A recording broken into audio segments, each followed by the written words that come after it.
Hello, welcome back to Historics. നമ്മൾ SET എക്സാമിൻ്റെ PYQ സീരീസിൻ്റെ 9ാമത്തെ പാർട്ടിലാണുള്ളത്. നേരത്തെയുള്ള 8 പാർട്ടുകൾ നിങ്ങൾ കണ്ടിട്ടില്ല എങ്കിൽ നമ്മുടെ പ്ലേലിസ്റ്റിൽ പോയി കഴിഞ്ഞാൽ അത് കാണാനായിട്ട് പറ്റും. അപ്പോൾ നമ്മൾ ആദ്യത്തെ ചോദ്യത്തിലേക്ക് പോവാം. ചോദ്യം ഇങ്ങനെയാണ്: which one of the following inscriptions speaks about Kalabhras? കളബ്രാസിനെ സംബന്ധിച്ച് പറയുന്ന ഇൻസ്ക്രിപ്ഷൻ ഏത്? ജാംബായ്, ഭട്ടിപ്രോലു, പുലൻകുറിച്ചി, പുഗലൂർ. ഇവിടെ കറക്റ്റ് ആൻസർ എന്ന് പറയുന്നത് ഓപ്ഷൻ സി, പുലൻകുറിച്ചി എന്നുള്ളതാണ്. ജസ്റ്റ് നിങ്ങൾ ഓർത്തിരിക്കാൻ വേണ്ടിയിട്ട് ഇങ്ങനെ ആലോചിക്കുക. പുലൻകുറിച്ചി എന്ന് പറയുന്നത് പുല്ലിനെ കുറിച്ചാണ് ആര് ചിന്തിക്കുന്നത്? കാള ചിന്തിക്കുന്നത്. അല്ലെങ്കിൽ കാളയുടെ ഭ്രാന്താണ് പുല്ല് എന്ന് പറയുന്നത്. പുല്ലിനെ കുറിച്ചാണ് കാളയുടെ ഭ്രാന്ത് എന്നുള്ള രീതിയിലൊക്കെ കളബ്രാസ് എന്നുള്ളതിനെ പുല്ലിനെ കുറിച്ച് എന്നുള്ള രീതിയിലേക്ക് മാറ്റി വെക്കുക. അടുത്ത ക്വസ്റ്റ്യൻ നോക്കാം. Which one of the following works elaborates on the administration of Pataliputra? പാടലിപുത്രയുടെ അഡ്മിനിസ്ട്രേഷനെ പറ്റി പറയുന്ന വർക്ക് ഏത് എന്നുള്ളതാണ്. അർത്ഥശാസ്ത്രയാണോ, ഇൻഡികയാണോ, ബൃഹത് സംഹിതയാണോ, രാജതരംഗിണിയാണോ? ഇവിടെ നമുക്ക് കൺഫ്യൂഷനായി പോകാൻ സാധ്യത ഉള്ളത് അർത്ഥശാസ്ത്രയാണ്. ബട്ട് അർത്ഥശാസ്ത്ര അല്ല ഇവിടെ കറക്റ്റ് ആൻസർ എന്ന് പറഞ്ഞത്. കാരണം Arthashastra deals with the entire Mauryan empire, അതിൻ്റെ മൗര്യൻ സാമ്രാജ്യത്തിനെ പറ്റി ആസ് എ ഹോൾ ആണ് പറയുന്നത്. ആൻഡ് ഇവിടെ കറക്റ്റ് ആൻസർ എന്ന് പറയുന്നത് ഇൻഡികയാണ്. ഈ ഒരു അഡ്മിനിസ്ട്രേഷനെ പറ്റി പറയുന്നത്. മറ്റുള്ളത് അർത്ഥശാസ്ത്രം എന്ന് പറയുമ്പോൾ സ്റ്റേറ്റ് ക്രാഫ്റ്റ് ഇങ്ങനെ തുടങ്ങിയിട്ടുള്ള എല്ലാ ഏരിയയും ടച്ച് ചെയ്യുന്ന ഒരു സംഗതിയാണ്. ദെൻ ഇൻഡികനെ സംബന്ധിച്ചിടത്തോളം it was written by Megasthenes. അറിയാലോ, മെഗസ്തനീസിന്റെ വർക്കാണ് ഇൻഡിക എന്ന് പറയുന്നത്. അർത്ഥശാസ്ത്ര വാസ് റിട്ടൺ ബൈ കൗഡില്യന്റെ വർക്കാണ് അർത്ഥശാസ്ത്ര. അദ്ദേഹത്തിന് തന്നെയാണ് ചാണക്യ, വിഷ്ണുഗുപ്ത എന്നൊക്കെ പറയുന്നത്. ആൻഡ് ഈ അർത്ഥശാസ്ത്രയിൽ എന്താണ് പറയല്, 15 അധികരണാസ്, അതുപോലെ തന്നെ 180 പ്രകരണാസ് എന്നൊക്കെയാണ് അതിനെ സംബന്ധിച്ച് മനസ്സിലാക്കേണ്ടത്. And Rajatarangini was written by Kalhana, അറിയാലോ. ആൻഡ് 12th സെഞ്ചുറിയിലാണ്, കശ്മീരിനെ സംബന്ധിച്ചാണ്. Brihat Samhita was written by Varahamihira. Okay, ആ സമയത്തെ ഒരു സയന്റിഫിക് ടെക്നോളജിക്കൽ ഡെവലപ്മെന്റ് ഒക്കെ സംബന്ധിച്ച് ബൃഹത് സംഹിതയിൽ നമുക്ക് കാണാനായിട്ട് പറ്റും. വരാഹമിഹിരയുടെ വർക്കാണ്. ഇനി ഇത്രയും കാര്യങ്ങൾ ജസ്റ്റ് ഓർത്ത് വെക്കട്ടോ. ഇനി അടുത്തൊരു ചോദ്യം നോക്കാം. First ever mention of the Tinai concept is found in? Tinai കോൺസെപ്റ്റിനെ സംബന്ധിച്ച് ആദ്യമായിട്ട് പരാമർശിക്കുന്നത് എവിടെയാണ്?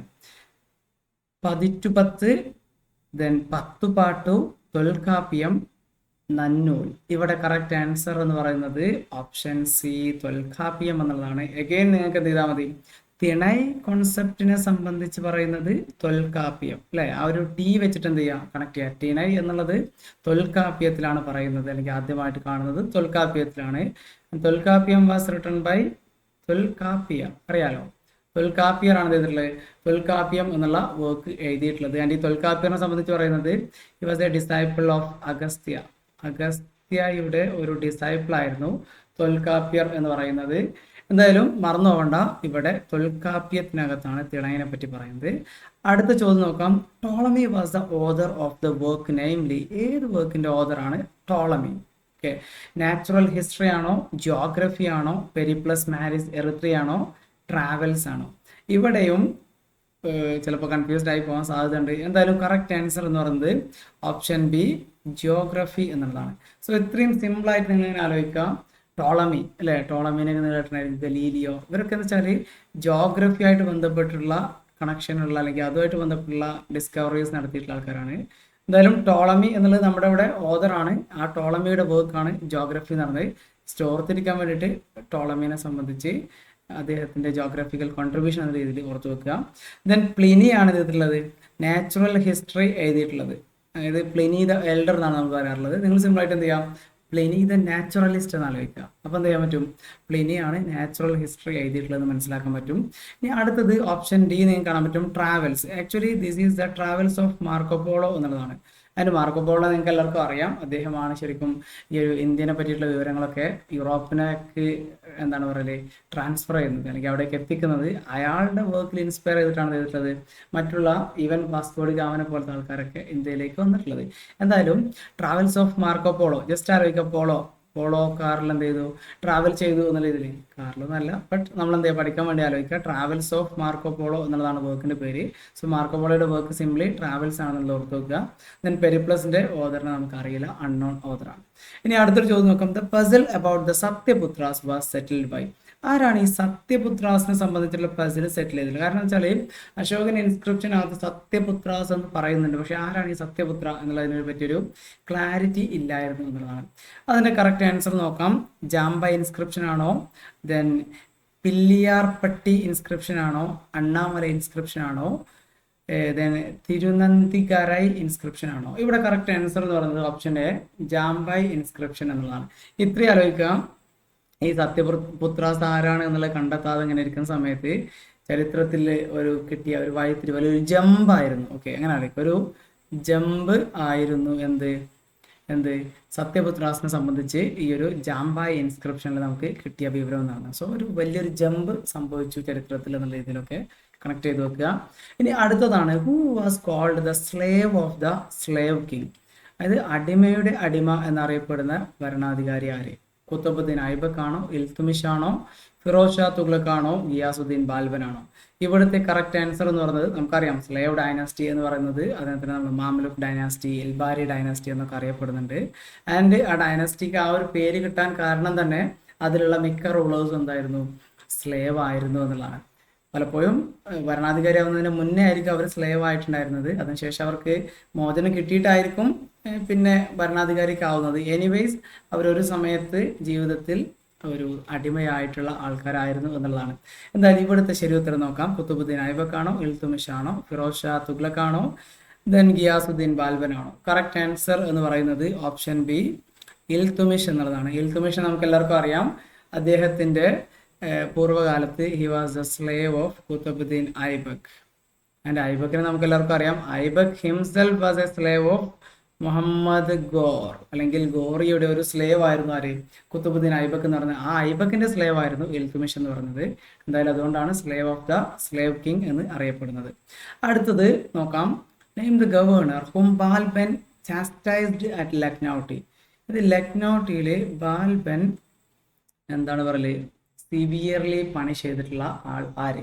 ഷേർഖാൻ ആണോ, ഷേസ്ത ഖാൻ ആണോ, തഗ്രിൽ ഖാൻ ആണോ, ഖാൻ ജഹാൻ ലോധിയാണോ? ഇവിടെ കറക്റ്റ് ആൻസർ എന്ന് പറയുന്നത് ഓപ്ഷൻ സി, തഗ്രിൽ ഖാൻ എന്നുള്ളതാണ്. ഇത്രയും ആലോചിക്കുക, ലക്നൌട്ടിയിലെ ഗവർണർ ആയിരുന്നു ആര്, തഗ്രിൽ ഖാൻ എന്ന് പറയുന്നത്. ആൻഡ് ഈ തഗ്രിൽ ഖാൻ തുടക്കത്തിൽ തഗ്ഗായിരുന്നു, അല്ലെങ്കിൽ ബാൽബനെതിരെ ശക്തമായിട്ട് നിന്ന ഒരു റെബല്യൺ, ഒരു കലാപം അയച്ചുവിട്ട് ബാൽബൻ പോയിട്ട് തഗ്ഗിനെ എന്ത് ചെയ്തു, ഗ്രില്ലാക്കി എന്നാലോചിക്കുക. തഗ്രിൽ ഖാനെ ബാൽബൻ സിവിയർലി പണിഷ് ചെയ്തിട്ടുണ്ടായിരുന്നു. അദ്ദേഹത്തിന് കിട്ടിയിട്ടുള്ള പണിഷ്മെന്റ് എന്ന് പറഞ്ഞാൽ it was a role model to those who are going to rebel. Okay, അല്ലെങ്കിൽ അങ്ങനെ ആരെങ്കിലുമൊക്കെ ഇനി തയ്യാറാവുന്നുണ്ടെങ്കിൽ അവർക്കുള്ള ഒരു മാതൃകയായിട്ടാണ് ശരിക്കും അയാളുടെ ശിക്ഷ എന്ന് പറയുന്നത്. അത്രയും നമ്മുടെ ബാൽബന്റെ ബ്ലഡ് ആൻഡ് അയൺ പോളിസി, അല്ലെങ്കിൽ അദ്ദേഹത്തിന്റെ ഒരു ക്രൂവൽ നേച്ചർ ശരിക്കും കണ്ടിട്ടുള്ളതായിരുന്നു തഗ്രിൽ ഖാനെ പണിഷ് ചെയ്തതിൽ. അടുത്ത ചോദ്യം നോക്കാം, name the disease spread by rat menace during the reign of Muhammad bin Tughlaq? Muhammad bin തുഗ്ലക്കിന്റെ സമയത്ത് എലികളിലൂടെ പടർന്നിരുന്ന അസുഖം ഏത് എന്നുള്ളതാണ്. ജോണ്ടിസ് ആണോ, ഇൻഫ്ലുവൻസ് ആണോ, മലേറിയ ആണോ, പ്ലേഗ് ആണോ? നമുക്ക് എല്ലാവർക്കും അറിയാം, that is plague. Plague is spread through rat എന്നുള്ളതാണ്. എലികളിലൂടെയാണ് ഇതിലുള്ളത് ഈ പ്ലേഗ് പടർന്നിട്ടുണ്ടായിരുന്നത്. ഇനി അടുത്തൊരു ചോദ്യം നോക്കാം, name the typical architectural style of the Delhi sultanate? അല്ലെങ്കിൽ ഡൽഹി സുൽത്താൻസിന്റെ ടിപ്പിക്കൽ ആർക്കിടെക്ചറൽ സ്റ്റൈൽ ഏതാണ്? ഗോത്തിക് സ്റ്റൈലാണോ, നഗര സ്റ്റൈലാണോ, സാർസനിക് സ്റ്റൈലാണോ, ഗാന്ധാര സ്റ്റൈലാണോ? ഇവിടെ നമുക്ക് കൺഫ്യൂഷൻ ആവേണ്ട ആവശ്യമൊന്നുമില്ല, നമ്മൾ ഇൻഡോ സാർസനിക് സ്റ്റൈൽ എന്നുള്ളതാണ് പൊതുവെ പറയാറുള്ളത്. സോ അതാണ് ചെയ്യുന്നത് നമ്മുടെ ഈ പറഞ്ഞ ഡൽഹി സുൽത്താൻസിന്റെ ആർക്കിടെക്ചറൽ സ്റ്റൈൽ എന്ന് പറയുന്നത്. ദെൻ ഗോത്തിക് സ്റ്റൈൽ എന്ന് പറയുന്നത് നമ്മൾ ഈ ഒരു യൂറോപ്പിലെ റോമൻ എന്താണ് പറയുക ആർക്കിടെക്ചറുമായിട്ട് ബന്ധപ്പെട്ട് വരുന്നതാണ്. ദെൻ നഗര സ്റ്റൈൽ എന്ന് പറയുന്നത് നോർത്ത് ഇന്ത്യയിലുള്ള ഈ എന്താണ് പറയുക ഏർലിയർ പീരീഡിൽ അല്ലെങ്കിൽ ഏർലി മെഡീവൽ സമയത്തൊക്കെ വന്നിട്ടുള്ള സ്റ്റൈലാണ്. ദെൻ ഗാന്ധാര സ്റ്റൈൽ എന്ന് പറയുന്നത് നമുക്ക് എല്ലാവർക്കും അറിയാം കനിഷ്കിന്റെ ഒക്കെ സമയത്ത് ഉണ്ടായിരുന്ന ഒരു ഇൻഡോ ഗ്രീക്ക് അതിൻ്റെയൊക്കെയാണ് ശരിക്കും നമ്മൾ ഗാന്ധാര എന്ന് പറയുന്നത്. ആൻഡ് ഇവിടെ correct answer option C, Saracenic style എന്നുള്ളതാണ്. ആൻഡ് ഈ സാർസനിക് സ്റ്റൈലിന്റെ ഏറ്റവും പ്രധാനപ്പെട്ട ഒരു സവിശേഷതയാണ് they introduced arches, minarets, dome. Okay, arch, minaret, dome തുടങ്ങിയവയൊക്കെ എന്ത് ചെയ്തിട്ടുണ്ട്, അവർ ഇൻട്രൊഡ്യൂസ് ചെയ്തിരുന്നു. ആൻഡ് ഓൾസോ നിങ്ങൾക്ക് കാണാനായിട്ട് പറ്റും ഈ ഒരു സമയത്ത് അവർ പ്രധാനമായിട്ടും റെഡ് സാൻഡ് സ്റ്റോൺ, അതുപോലെ മാർബിൾ തുടങ്ങിയിട്ടുള്ളവയ്ക്കാണ് ഇതിനകത്ത് ഉപയോഗിച്ചിട്ടുണ്ടായിരുന്നത്. അതുപോലെ തന്നെ മറ്റൊരു പ്രധാനപ്പെട്ട സംഗതിയാണ് കാലിഗ്രാഫി എന്ന് പറയുന്നത്. ഈ ആർക്കിടെക്ചറിന്റെ മുകളിൽ കാലിഗ്രാഫി എഴുതുന്ന രീതിയും അവർ ചെയ്തിരുന്നു. അതിന്റെ എക്സാമ്പിളാണ് നമ്മുടെ എന്താണ് പറയല്, കുത്തബ് മിനാർ, അതുപോലെ അലൈ ദർവാസ തുടങ്ങിയിട്ടുള്ളവയൊക്കെ ഈ ഒരു സാർസനിക് സ്റ്റൈലിന്റെ എക്സാമ്പിൾസ് ആണ്. ഇനി അടുത്തൊരു ചോദ്യം നമുക്ക് നോക്കാം. Which theory Burton Stein applied to the study of the Chola state? Chola സ്റ്റേറ്റിനെ പറ്റി പറയാൻ വേണ്ടിയിട്ട് ബർട്ടൺസ്റ്റൈൻ അപ്ലൈ ചെയ്തിട്ടുള്ള തിയറി ഏത്? റിച്വൽ സ്റ്റേറ്റ് എന്നാണോ, സെഗ്മെന്ററി സ്റ്റേറ്റ് എന്നാണോ, ബൈസന്റൈൻ മൊണാർക്കി എന്നാണോ, ഫ്യൂഡൽ സ്റ്റേറ്റ് എന്നാണോ? ഇത്രയും ആലോചിക്കുക. ബർട്ടൺസ്റ്റൈൻ ആണ്. ബർട്ടൺസ്റ്റൈൻ ആണ് സെഗ്മെന്ററി സ്റ്റേറ്റ് ആണ്. ഓക്കെ, സ്റ്റെയിൻ എന്ന് പറഞ്ഞു, സെഗ്മെന്ററി സ്റ്റേറ്റ് എന്ന് പറഞ്ഞു. ക്ലിയർ അല്ലേ? സ്റ്റെയിൻ്റെ തിയറിയാണ് ചോള എംപയറിനെ സംബന്ധിച്ച് സെഗ്മെന്ററി സ്റ്റേറ്റ് എന്ന് പറയുന്നത്. എന്നുവെച്ചാൽ അതിൻ്റെ സെഗ്മെന്ററി സ്റ്റേറ്റ് എന്താണെന്ന് വെച്ചാൽ റിച്വൽ സോവറിനിറ്റി ആയിരിക്കും റൂളറിന് പെരിഫറൽ റീജിയനിൽ ഉണ്ടാവുക എന്നുള്ളതൊക്കെയാണ്. നമ്മളിപ്പോൾ അതിലേക്ക് പോകുന്നില്ല, അതൊക്കെ നമ്മൾ ഡീറ്റെയിൽ ആയിട്ട് നമ്മുടെ ടോപ്പിക് ഡിസ്കഷനിൽ ചെയ്യും എന്നുള്ളതാണ്. ഇപ്പോൾ നമ്മൾ ക്വസ്റ്റ്യനിലാണ് കൂടുതൽ ഫോക്കസ് ചെയ്യുന്നത്. അടുത്തത്, functioning of the village autonomy Brahmin settlements only under the Cholas is recorded in the Virinnipuram inscription, Thiruvalangad plates, Uttaramelur inscription, Karandai plates. ഇവിടെ കറക്റ്റ് ആൻസർ എന്ന് പറയുന്നത് ഓപ്ഷൻ സി, ഉത്തരമേരൂർ ഇൻസ്ക്രിപ്ഷൻ എന്നുള്ളതാണ്. ആക്ച്വലി ദിസ് ഉത്തരമേരൂർ എന്ന് പറയുന്നത് ഒരു Brahmin village ആയിരുന്നു. And അതിനെ സംബന്ധിച്ച് അതിൻ്റെ ഒരു ഓട്ടോണമി, അതിൻ്റെ സ്റ്റാറ്റസിനെ സംബന്ധിച്ച് എന്ത് ചെയ്യുന്നുണ്ട്, ഈ ഉത്തരമേരൂർ ഇൻസ്ക്രിപ്ഷനകത്ത് നമുക്ക് കാണാനായിട്ട് പറ്റും എന്നുള്ളതാണ്. ഇനി അടുത്ത ഒരു ചോദ്യം നോക്കാം. കൊല്ലം monarch who overran the Pandya and the Chola states in the 14th century was? ആരായിരുന്നു പാണ്ഡ്യാസിനെയും ചോളാസിനെയൊക്കെ 14ാം നൂറ്റാണ്ടിൽ പരാജയപ്പെടുത്തിയത്? Ravivarma Kulasekhara, then Budalavira Marthandavarma, Adityavarma, then Karunandadakkan. ഇവിടെ കറക്റ്റ് ആൻസർ എന്ന് പറയുന്നത് ഓപ്ഷൻ എ, രവിവർമ്മ കുലശേഖര എന്നുള്ളതായിരുന്നു. ഓർത്ത് വെക്കുക, രവിവർമ്മ കുലശേഖര എന്ന് പറയുന്നത് he was efficient ruler and he overran. അദ്ദേഹം ഈ പറഞ്ഞ പാണ്ഡ്യാസിനെയും ചോളാസിനെയും ഒക്കെ ഡിഫീറ്റ് ചെയ്തിരുന്നു എന്നുള്ളതാണ്. ഇനി മറ്റൊരു ചോദ്യം മുഗൾ എംപയറായിട്ട് ബന്ധപ്പെട്ടാണ്. The fugitive padshah of the Mughal empire was? ആരാണ് ഫ്യൂജിറ്റീവ് പാദ്ഷാ, അഭയം എങ്ങനെയാണ് തേടി നടന്നിരുന്ന മുഗൾ റൂളർ ആര്? ഷേർഷാ സൂർ, ഹുമയൂൺ, ജഹാംഗീർ, ഷാ ആലം. ഇവിടെ കറക്റ്റ് ആൻസർ എന്ന് പറയുന്നത് ഓപ്ഷൻ ബി, ഹുമയൂൺ എന്നുള്ളതാണ്. നമുക്കെല്ലാവർക്കും അറിയാം, ഹുമയൂൺ എന്ന് പറയുന്നത് ഷേർഷാന്റെ മുന്നിൽ പരാജയപ്പെട്ട് രാജ്യമില്ലാതെ അലയുന്ന ഒരു മുഗൾ റൂളറായിരുന്നു. പേരുകൊണ്ട് ഭാഗ്യവാനാണെങ്കിലും മുഗൾ സാമ്രാജ്യത്തിലെ ഏറ്റവും നിർഭാഗ്യവാനായ ചക്രവർത്തി എന്ന് പറയുന്നത് ഹുമയൂൺ ആണ്. കാരണം ഹുമയൂണിന് രാജ്യം നഷ്ടപ്പെടുന്നു, പിന്നീട് രാജ്യം തിരിച്ചു കിട്ടുന്നു. അടുത്ത വർഷം തന്നെ അദ്ദേഹം ചെയ്യുന്നു ഈ ലൈബ്രറിയുടെ സ്റ്റെപ്പിൽ നിന്ന് വീണ്ടും മരിച്ചു എന്നുള്ളതാണ്. എന്തായാലും പേര് കൊണ്ട്, അല്ലെങ്കിൽ ഹുമയൂൺ എന്ന പേരിന്റെ അർത്ഥം ഭാഗ്യവാൻ എന്നാണ്. പക്ഷേ അൺലക്കി മുഗൾ എംപറാണ് ഹുമയൂൺ എന്ന് പറയുന്നത്.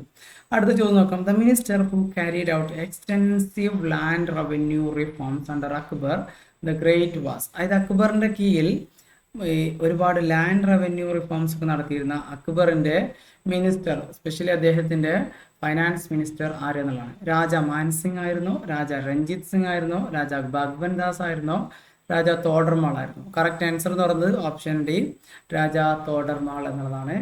അക്ബറിന്റെ ഫൈനാൻസ് മിനിസ്റ്റർ ആയിരുന്നു രാജ തോഡർമാൾ എന്ന് പറയുന്നത്. അദ്ദേഹം ഇൻട്രൊഡ്യൂസ് ചെയ്തിട്ടുള്ളതാണ് ദഹസല സിസ്റ്റം എന്നൊക്കെ പറയുന്നത്. ഓക്കെ, ഓർത്ത് വെക്കുക, ദഹസല സിസ്റ്റം ഒക്കെ രാജ തോഡർമാളിന്റെ ആണ്. And Raja Mansingh was the military commander. അദ്ദേഹം military, Mansingh related with military, ആ രീതിയിൽ ആലോചിക്കുക. തോഡർമാള് ഈ പറഞ്ഞ ഫൈനാൻസ്, അല്ലെങ്കിൽ അദ്ദേഹമായിരുന്നു അവിടുത്തെ ഫൈനാൻസ് മിനിസ്റ്റർ എന്ന് പറഞ്ഞത്. പിന്നെ രഞ്ജിത് സിംഗ് നമുക്ക് എല്ലാവർക്കും അറിയാം, സിഖ് എംപയറിന്റെ ആളാണ് രഞ്ജിത് സിംഗ് എന്ന് പറയുന്നത്. അക്ബറിന്റെയും ഈ മുഗൾ റൂളേഴ്സിന്റെ ഒക്കെ കാലം കഴിഞ്ഞിട്ടാണ് ആര് വരുന്നത്, രഞ്ജിത് സിംഗ് വരുന്നത്. 1839 സമയത്തേക്കാണ് അദ്ദേഹം മരണപ്പെടുന്നത്. 1799 അദ്ദേഹം അധികാരത്തിലേക്ക് വരുന്നത്. ദെൻ രാജ ഭഗ്വൻ ദാസ് എന്ന് പറയുന്നത് actually he was the father of Jodhabai. അക്ബറിന്റെ വൈഫിന്റെ ഫാദർ ആയിരുന്നു ശരിക്കും ഭഗ്വൻ ദാസ് എന്ന് പറയുന്നത്. ഇനി അടുത്ത ചോദ്യം നോക്കാം. Name the historian who gives a graphic picture of the famine that devastated the Mughal Empire under Shah Jahan. ഷാജഹാന്റെ കീഴിൽ നടന്നിട്ടുള്ള, അല്ലെങ്കിൽ മുഗൾ എംപയറിൽ ഉണ്ടായിരുന്ന ഈ ഫാമിനെ സംബന്ധിച്ച് പറയുന്ന ഹിസ്റ്റോറിയൻ ആര്? സിയാവുദ്ദീൻ ബറാനി, അബ്ദുൽ ഹമീദ് ലാഹോറി, അബ്ദുൾ റസാഖ്, അബുൽ ഫസൽ. ഇവിടെ കറക്റ്റ് ആൻസർ എന്ന് പറയുന്നത് ഓപ്ഷൻ ബി, അബ്ദുൽ ഹമീദ് ലാഹോറി എന്നുള്ളതാണ്. അദ്ദേഹം ആണ് എന്ത് വർക്ക് ചെയ്തിട്ടുള്ളത്? പാദ്ഷാനാമ അറിയാലോ, പാദ്ഷാനാമ എന്ന് പറയുന്ന വർക്ക് എഴുതിയിട്ടുള്ളത് അബ്ദുൽ ഹമീദ് ലാഹോറിയാണ് during the reign of Shahjahan. ഷാജഹാനെ സംബന്ധിച്ച് ഷാജഹാന്റെ സമയത്ത് അബ്ദുൽ ഹമീദ് ലാഹോറിയാണ് പാദ്ഷാ നാമ എഴുതിയിട്ടുള്ളത്. പിന്നെ അബുൽ ഫസലിനെ നമുക്ക് എല്ലാവർക്കും അറിയാം, അദ്ദേഹത്തിന്റെ ഫേമസ് വർക്കുകളാണ് അക്ബർ നാമ, അതുപോലെ തന്നെ ഐനി അക്ബരി എന്നൊക്കെ പറയുന്നത്. ദെൻ സിയാവുദ്ദീൻ ബറാനിയുടെ ഫേമസ് വർക്കുകളാണ് താരിഖ് ഫിറോസ് ഷാഹി, ഫത്വാഹി ജഹാന്തരി. അബ്ദുൾ റസാഖിന്റെ വർക്ക് മറന്നുകൊണ്ട മത്ലാഉ സആദീൻ വ മൽജാഉൽ ബഹ്റൈൻ എന്നതാണ്. ഓക്കെ, അബ്ദുൾ റസാഖ് മത്ലാഉ സആദീൻ വ മൽജാഉൽ ബഹ്റൈൻ, ആ ഒരു ബഹ്റൈൻ എന്നൊക്കെ ഉള്ളത് അബ്ദുൾ റസാഖിന്റെ വർക്കാണെന്ന് ആലോചിക്കാം. ഇനി അടുത്ത ചോദ്യമാണ്, the 15th century western imperialism in the east was the result of. അതായത് 15ാം നൂറ്റാണ്ടിലെ വെസ്റ്റേൺ ഇമ്പീരിയലിസം, ഈ യൂറോപ്യൻ ഇമ്പീരിയലിസം ഈസ്റ്റേൺ റീജിയനിൽ എന്തിൻ്റെ റിസൾട്ട് ആയിരുന്നു എന്നാണ്. മെർക്കൻറ്റലിസം ആയിരുന്നോ, ഇൻഡിവിജ്വലിസം ആയിരുന്നോ, ക്യാപിറ്റലിസം ആയിരുന്നോ, ഇൻഡസ്ട്രിയലിസം ആയിരുന്നു? ഇവിടെ കറക്റ്റ് ആൻസർ എന്ന് പറഞ്ഞ ഓപ്ഷൻ എ മെർക്കൻറ്റലിസം, അതായത് ട്രേഡ്, അതായത് ഈ ഒരു ഈസ്റ്റേൺ റീജിയനുമായിട്ട് അവർ നടത്തിയിട്ടുള്ള കച്ചവടമാണ് പിന്നീട് അതൊരു ഇമ്പീരിയലിസത്തിലേക്ക് നയിച്ചിട്ടുള്ളത് എന്നുള്ളതാണ്. ഇനി അടുത്ത നമ്മുടെ ചോദ്യം നോക്കാം. Name the Indian historian who called the Vellore Mutiny of 1806 as a rehearsal to 1857. 1857 റിവോൾട്ടിന് മുന്നത്തെ ഒരു റിഹേഴ്സൽ ആയിരുന്നു വെല്ലൂർ മ്യൂട്ടിനി. 1806 വെല്ലൂർ മ്യൂട്ടിനി നടന്നിട്ടുള്ളത്. ജസ്റ്റ് കണക്ട് ചെയ്യാം, വെല്ലൂർ മ്യൂട്ടിനി നടന്നത് 1806, വെല്ലൂർ 6 എന്നുള്ളത് ആലോചിക്കുക. എന്തായാലും അത് റിഹേഴ്സൽ ആയിരുന്നു 1857 എന്ന് പറഞ്ഞിട്ടുള്ളത്. ദാറ്റ് ഈസ് സുരേന്ദ്രനാഥ് ബാനർജി എന്നുള്ളതാണ് കറക്റ്റ് ആൻസർ. ഓക്കെ, സുരേന്ദ്രനാഥ് ബാനർജിയാണ് വെല്ലൂർ മ്യൂട്ടിനിയെ 1857 റിഹേഴ്സൽ ആയിരുന്നു എന്നൊക്കെ പറഞ്ഞിട്ടുള്ളത്. ഇനി അടുത്ത കുറച്ച് ചോദ്യം നോക്കാം. ചോദ്യം ഇങ്ങനെയാണ്, name the famous proclamation of Marudu Pandyar of Sivaganga. ശിവഗംഗയിലെ മരുത് പാണ്ഡ്യരുടെ പ്രൊക്ലമേഷൻ ഏതായിരുന്നു? കുണ്ടറ പ്രൊക്ലമേഷൻ ആയിരുന്നോ, തിരുച്ചിറപ്പള്ളി പ്രൊക്ലമേഷൻ ആയിരുന്നോ, വെല്ലൂർ പ്രൊക്ലമേഷൻ ആണോ, പഞ്ചാലൻ കുറിച്ചി പ്രൊക്ലമേഷൻ ആണോ? ഇവിടെ കറക്റ്റ് ആൻസർ എന്ന് പറയുന്നത് ഓപ്ഷൻ ബി തിരുച്ചിറപ്പള്ളി പ്രൊക്ലമേഷൻ എന്നുള്ളതാണ്. 1801 ചെയ്യുന്നത് തിരുച്ചിറപ്പള്ളി പ്രൊക്ലമേഷൻ നടത്തുന്നത് ബൈ മരുത് പാണ്ഡ്യർ. ഇനി പഞ്ചാലൻ കുറിച്ചി പ്രൊക്ലമേഷൻ ശരിക്കും ഇറ്റ് വാസ് ഡൺ ബൈ ആരായിരുന്നു? പഞ്ചാലൻ കുറിച്ചിയിലെ എന്താണ് പറയല് കട്ടബൊമ്മൻ. ഓക്കെ, അദ്ദേഹമായിരുന്നു അത് നടത്തിയിട്ടുള്ളത്, കട്ടബൊമ്മൻ. ഓക്കെ,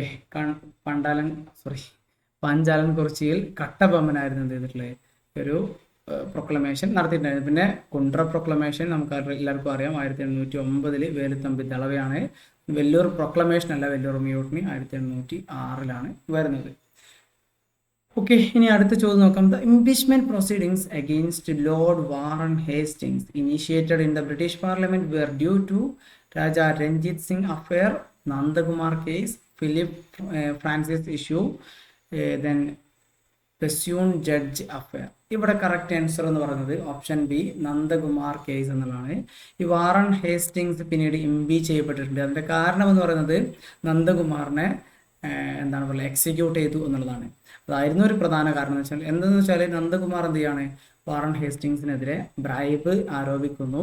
അപ്പോൾ വാറൻ ഹേസ്റ്റിങ്സിന്റെ സുഹൃത്തായിരുന്ന സുപ്രീം കോടതി ജസ്റ്റിസ് ആയിരുന്ന എലിജ ഇംബെ, ആദ്യത്തെ സുപ്രീം കോടതി ചീഫ് ജസ്റ്റിസ് ആണ് എലിജ ഇംബെ എന്ന് പറയുന്നത്. എലിജ ഇംബെയുടെ സഹായത്തോടെ വാറൻ ഹേസ്റ്റിങ്സ് എന്ത് ചെയ്യാണ്, നന്ദകുമാറിനെ എക്സിക്യൂട്ട് ചെയ്യാൻ ചെയ്തിട്ടുള്ളത്. പക്ഷേ പിന്നീട് ഇത് കേസാവുകയും അവസാനം വാറൻ ഹേസ്റ്റിങ്സിനെ തന്നെ ഇംപീച്ച് ചെയ്യുന്നതിലേക്ക് നയിക്കുകയും ചെയ്തു എന്നുള്ളതാണ്. നെറ്റ് എക്സാമിനൊക്കെ സ്ഥിരമായിട്ട് ചോദിക്കുന്ന ഒരു ചോദ്യമാണ് കേട്ടോ. അടുത്ത ചോദ്യം നോക്കാം. Sir William Jones founded the Royal Asiatic society of Bengal in the year. ഏത് വർഷത്തിലാണ് William Jones Royal Asiatic society of Bengal സ്ഥാപിച്ചത്? 774 84 94 748? കറക്റ്റ് ആൻസർ ഓപ്ഷൻ ബി 1784 എന്നുള്ളതാണ്. സുഹൃത്ത് വെക്കുക, വില്യം ജോൺസ് ആണ് ഏഷ്യാറ്റിക് സൊസൈറ്റി ഓഫ് ബംഗാൾ സ്ഥാപിക്കുന്നത്. ആൻഡ് 1784 ഇത് സംഭവിക്കുന്നത്. ഇനി അടുത്ത ചോദ്യമാണ്, the first English journal started by Hicky in India was, അതായത് ജെയിംസ് അഗസ്റ്റസ് ഹിക്കി. അദ്ദേഹമാണ് ആദ്യത്തെ ഒരു ഇംഗ്ലീഷ് ജേർണൽ, ഒരു ന്യൂസ് പേപ്പർ തുടങ്ങിയിട്ടുള്ളത്. അതിൻ്റെ പേരെന്തായിരുന്നു? ബംഗാൾ പത്രിക എന്നാണോ, ബംഗാൾ കൗമുദി എന്നാണോ, ബംഗാൾ ഗസറ്റ് എന്നാണോ, ആൻഡ് കോമൺവീൽ എന്നാണോ? അപ്പോൾ ഇവിടെ കറക്റ്റ് ആൻസർ എന്ന് പറയുന്നത് ഓപ്ഷൻ സി ബംഗാൾ ഗസറ്റ് എന്നുള്ളതാണ്. ബംഗാൾ ഗസറ്റ് ഓഫ് ഹിക്കി, അല്ലെങ്കിൽ ഹിക്കീസ് ഗസറ്റ് എന്നൊക്കെയാണ് അറിയപ്പെടുന്നത്. തുടങ്ങിയത് ജെയിംസ് അഗസ്റ്റസ് ഹിക്കിയാണ്. ഇനി അടുത്തതും ലാസ്റ്റത്തതുമായ ചോദ്യം നമുക്ക് നോക്കാം. ഈ ഒരു സെഷനിൽ ഏതാണ്ടോ, The Serampore missionary who worked for the abolition of Sati was Father Carey, Father Freya, the Abbas Du Bois, Christian Schwartz. ഇവിടുത്തെ കറക്റ്റ് ആൻസർ എന്ന് പറയുന്നത് സേരംപൂർ മിഷണറിയുടെ മെയിൻ ആയിരുന്ന ആള് ഫാദർ വില്യം കാരി എന്നുള്ളതാണ്. Option A. അദ്ദേഹമാണ് സതി നിരോധിക്കാനൊക്കെ വേണ്ടി ശ്രമിച്ചിരുന്നത്. ആൻഡ് ഓൾസോ അദ്ദേഹം ഒരു സേരംപൂർ യൂണിവേഴ്സിറ്റി, കോളേജ് ഇതൊക്കെ സ്റ്റാർട്ട് ചെയ്തിട്ടുള്ളതും ഈ പറഞ്ഞ ഫാദർ വില്യം കാരി എന്നുള്ളതാണ്. ശരിക്കും ഒരു മിഷണറീസിൻ്റെ ഒക്കെ ഒരു എന്താണ് പറയുക, ഒരു മോഡലായിട്ട് എടുക്കാൻ പറ്റിയിട്ടുള്ള ഒരാളിനെയായിരുന്നു വില്യം കാരി എന്ന് പറയുന്നത്. അപ്പോൾ നമ്മുടെ ഇന്നത്തെ സെഷൻ ഇവിടെ അവസാനിപ്പിക്കാൻ വേണ്ടി പോവുകയാണ്. എല്ലാവർക്കും ഒരുപാട് നന്ദികൾ. നിങ്ങൾ എന്ത് ചെയ്യുക, ഇതുവരെ സബ്സ്ക്രൈബ് ചെയ്തിട്ടില്ലെങ്കിൽ സബ്സ്ക്രൈബ് ചെയ്യുക, ഫ്രണ്ട്സിനൊക്കെ ഷെയർ ചെയ്ത് കൊടുക്കുക, കൂടുതൽ ആൾക്കാരിലേക്ക് എത്തിക്കുക. ആൻഡ് അടുത്ത മറ്റൊരു സെറ്റ് ഓഫ് ക്വസ്റ്റ്യൻസുമായിട്ട് നമ്മൾ വരുന്നതായിരിക്കും. ഓൾസോ നമ്മൾ ഇതിൻ്റെ ടോപ്പിക്കുകളൊക്കെ ചെയ്യാനായിട്ട് ഉദ്ദേശിക്കുന്നുണ്ട്. നിങ്ങളുടെ അഭിപ്രായങ്ങളൊക്കെ കമൻറ്റിൽ പറയുക. അത് പ്രകാരം നമുക്ക് വേണ്ട ചേഞ്ചസ് ഒക്കെ ചെയ്യാവുന്നതാണ്. Thank you.